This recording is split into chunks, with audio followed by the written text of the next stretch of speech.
Well, hello there, humans, hippies, earthlings, whoever you are, wherever you are, whatever you're doing, and if you're lucky enough indeed to be doing it too. I'm Bushka on Blitz. Welcome back to the channel. Today we're going to be talking about light tanks. This is another in the series of basically the important skills that you need to know about when you load up the game and start kicking off. And I'm trying to cut through that learning curve that you guys and girls who are just coming to the world of Tanks Blitz will be experiencing, because there's a lot to learn in this game. There's a lot of nuance, there's a lot of numbers, there's a lot of game mechanics.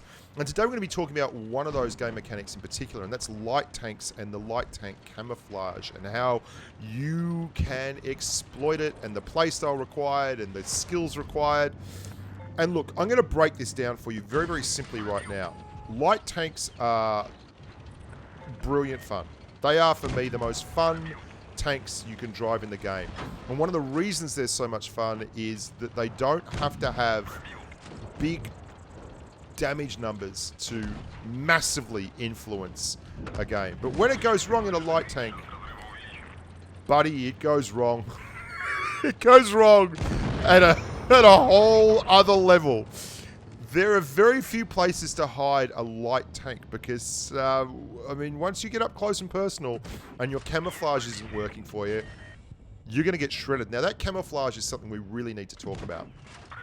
Light tanks in the whole, apart from very, very weird exceptions that wargaming seems to pop up every once in a while, are tanks that have exactly the same camo rating on the move as they have when stationary, or at least a very fair facsimile of that camo rating.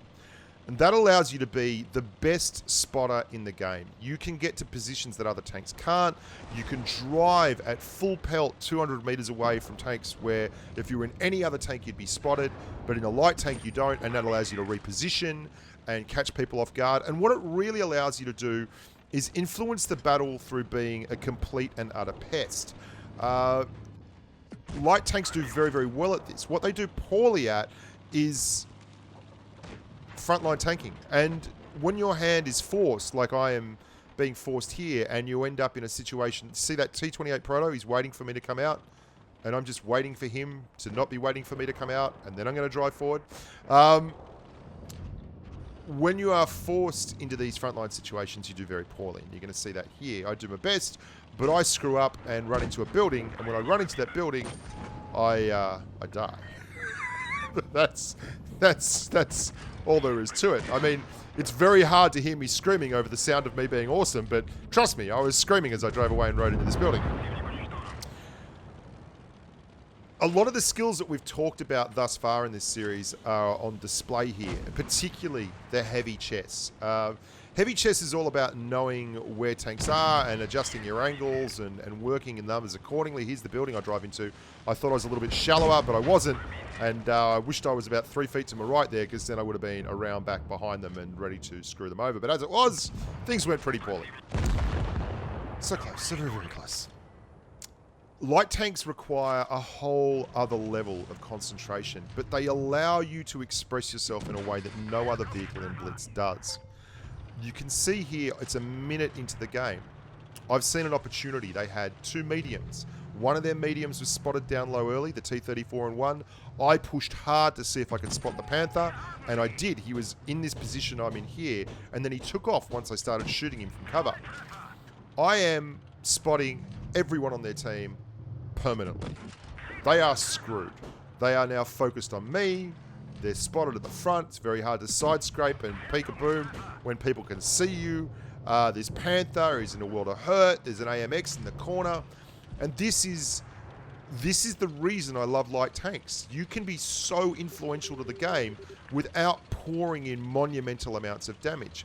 It's a lot like playing, say, a mouse or a VK100.01p, where you'll have a game where you do 1,000 damage, but you'll bounce 20 shots and hold 3 enemy heavies in one spot. Look at this. Look at all these tanks popping on the radar. That's me. That's me doing that. That's 5 red tanks spotted. Bang, bang, bang, bang, bang. We now know that they're all going to that corner. Our heavies know exactly where they are. Their TDs are completely unable to be in farm positions now because they've got this idiot LTTB, i.e. me, rolling around just being a pest and a grub. And that is so important to winning gameplay. Yet a lot of people will take a light tank like this, or the Type 62 Dragon, or the VK2801. They'll park it in a farm position well out of the reach of the enemy guns, and just they'll play it very, very selfishly. As a light tank, you can do both. You don't have to be refined and restricted in your gameplay style. And I like to be super aggressive, and I like to play the light tanks not for damage, but for opportunities like this. Now, this is something that you will get more than your fair share of if you're in a light tank. And this is not a beginner's skill. Learning to circle of death tanks is a whole other thing. And it's something that you will come to be aware of with light tanks in a way that if you don't get used to that, then you're really going to not be using the tank to its fullest and finest level. The reason that that is so key is when you're in a light, if you're spotting, if you're running around, there will be opportunities where you will find isolated tanks. Now, not only do these tanks in the whole have amazing camouflage, but they have what can best be described as game-best mobility. They are the most mobile, light-footed tanks in the game. And if you push on one of them and they know what they're doing, they will make you look like a Muppet. The ability to side hug, the ability to circle of death, to use gun depression against them so that they can't get the gun down, backwards and forwards, up and down, sideways and out. It's all important. And you really want to be looking out for that tank that is a big heavy that's been cut off from the herd, like this KV-1. Generally on these engagements, you'll take a hit getting to the engagement if they know you're coming, like this guy did. But if you can then get nose to nose with them, you can see this poor old KV-1. His turret's damaged, his track's damaged. He's not getting me.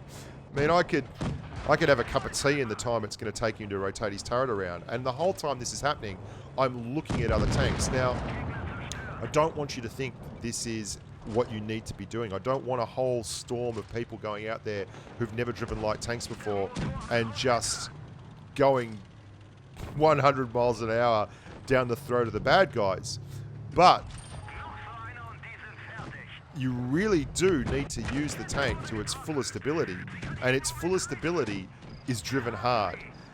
Wargaming create these vehicles with specific engagements in mind. They create the maps to give areas where gun depression works. They create the maps to give areas where heavy tanks can hold a line, and they create light tanks with speed, camouflage, and mobility because that's what they want them to do. They want them to be out there. They didn't give them great camo and great speed because they thought it'd be great if they went the heavy line and just hung out with their wang out doing nothing to nobody. You've got to learn to utilize the gifts of this vehicle to make the most of it. And you won't make the most of it at the back of the map. There's other tanks that do that. TDs, certain mediums and heavies. You really need to start getting a light tank out and using its mobility. Now, I wasn't sure where that ISU 152 was, I'll be honest. And when I went over that hill, it was a big surprise to me that there was an ISU 152 there. An SU 152, sorry, the tier 7 variant, not the tier 8. But still, I'm a light tank. I've got a certain amount of mobility, and I put that to play and then drive on out of there.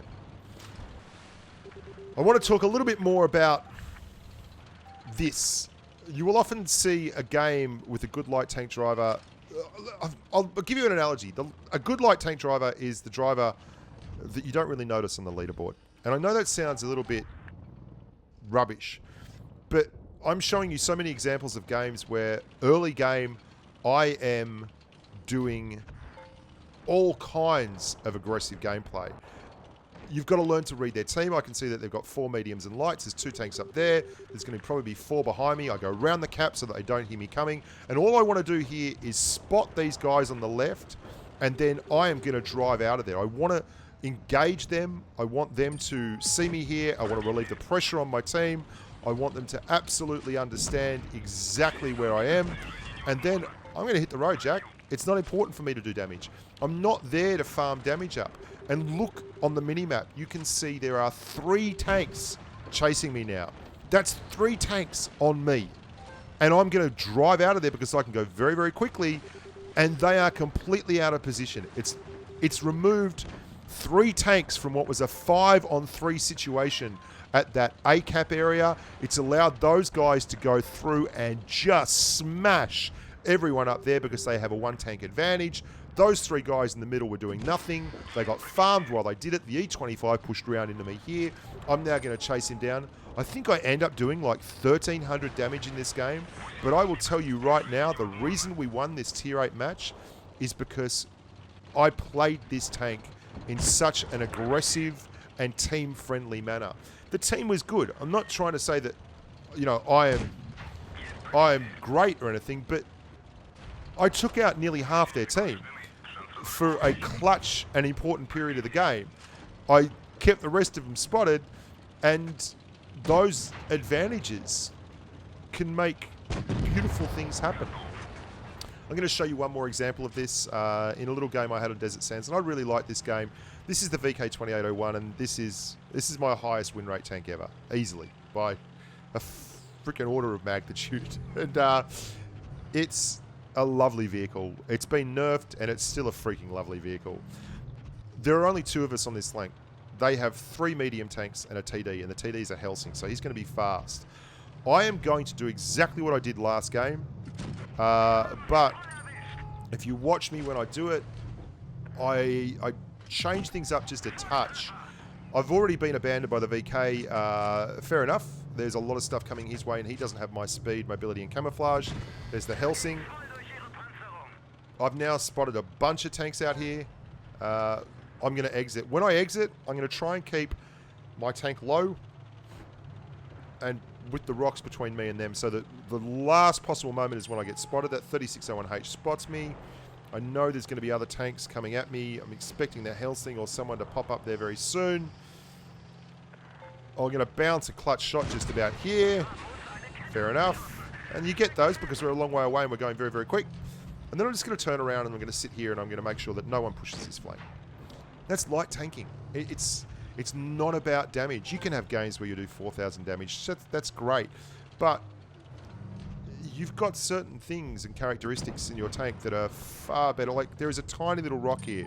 All these guys know where I am. But my camo will reset every time 9.8 seconds after I fire the gun pops. So that I'm literally going to be invisible unless they are very, very close. And all I'm going to do is stay here, permanently spotting anyone that tries to push up on this flank, resetting camo, moving around. I'm going to do a little side scrape there, get a hold of that Cromwell, tap, tap, tap-a-roo, and then I give a little bit more ground. I'm just going to keep them spotted. Their whole team is down there, but 2 tanks right now. I over-angle here to the VK. He gets a sneaky shot in my side. I try and go back, but just too much. Too much, Bushka, too much. We give him one back. No worries. That's light tanking, guys. You need to learn to control the beast, to drive it on the razor's edge, to know when to hold them and when to fold them, when to pull the pin and when to push it back in. And if you do that, I guarantee you these will be the most fun you can have standing up. Or at least sitting down. Hello, Helsing. I hate you. I hate you. Ah, that was just bad play by me. I hope you guys enjoyed that. I hope it gives you an idea. It's all over here. That's why I've more or less just stopped caring. It's just on clean up now. I hope that gives you guys some idea on how to drive these tanks, how fragile they are. If you lose concentration even for a second, as you can see there, things get very, very, very, very nasty very, very, very, very quickly. But I wouldn't have it any other way. That adrenaline thrill, that pump, that jump that you get from driving a light tank is what it's all about. Until next time, I'm Bushka. Look after yourselves and stay safe on the battlefield. Bye for now.